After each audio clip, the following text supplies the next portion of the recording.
Air conditioning, fans, iced drinks. It seems easy to stay cool today, doesn't it? But what about when there was no electricity at all? How did ancient civilizations survive in 40-degree heat and without breaking a sweat? Let's look at these methods together. Some of them will work even today.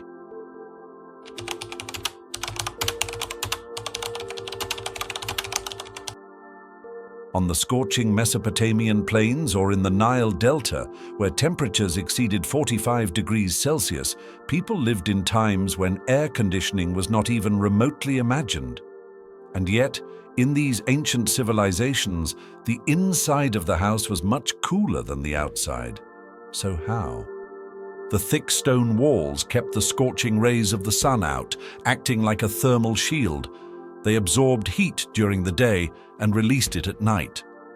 Thus, the interiors remained cool all day long, almost breathing in harmony with nature. These were primitive but very effective versions of the passive cooling systems used today.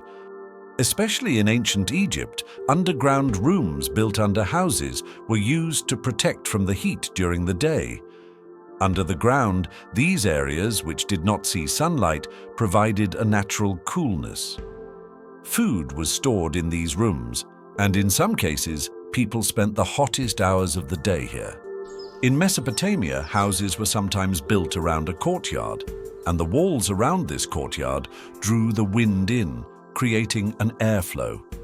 This architectural concept was like the ancestor of modern air circulation systems.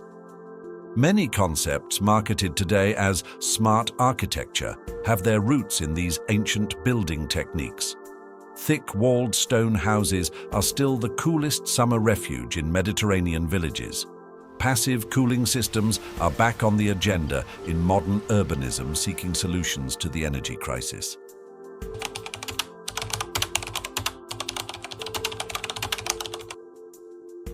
Today, it's commonplace to cool off when you step on an air conditioner.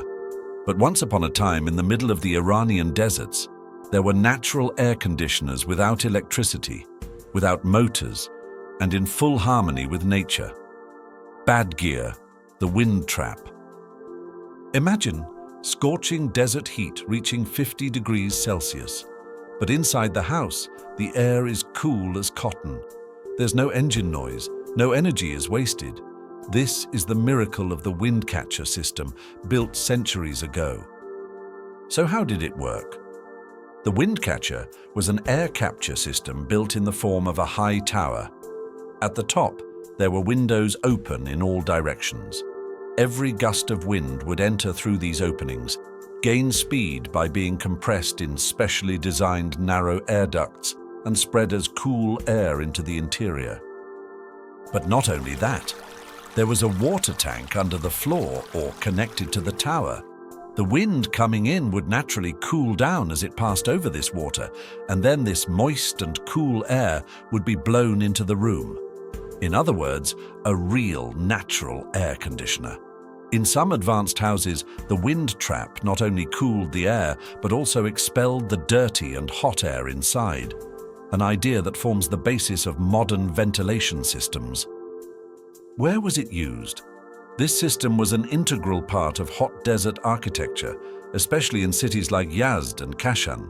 You could see these towers in palaces, baths, even mosques.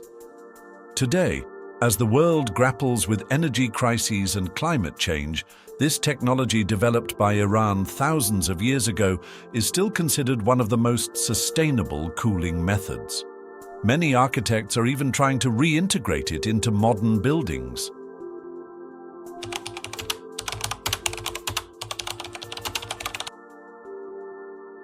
Imagine, it's a scorching summer day, too hot to breathe outside.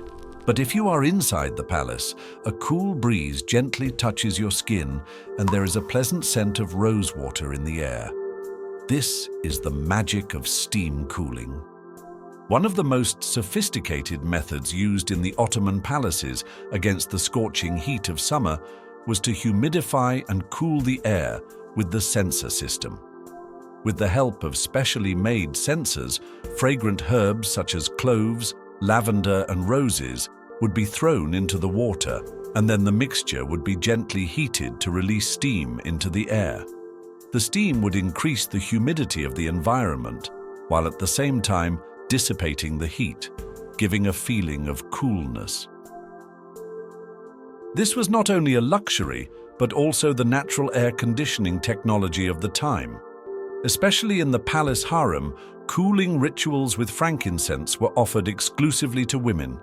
In addition, the essential oils in the steam would create a kind of aromatherapy effect, as they relaxed both the body and the mind. We see similar practices in palaces in India.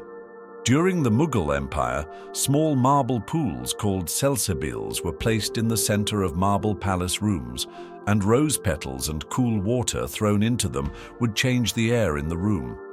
In some palaces, rose water would be sprinkled on thin silk curtains and evaporate with the wind, cooling the entire room.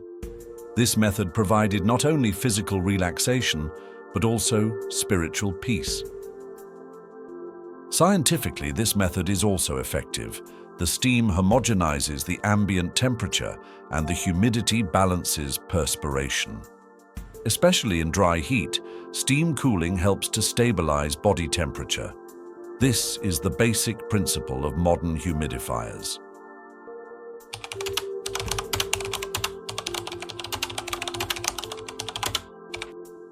What we call siesta today may seem like a luxury, but in ancient Greece and Rome, it was not just a pleasure, it was a philosophy of life.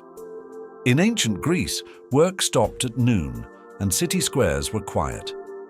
This was because working when the sun was at its peak was considered both unhealthy and unwise.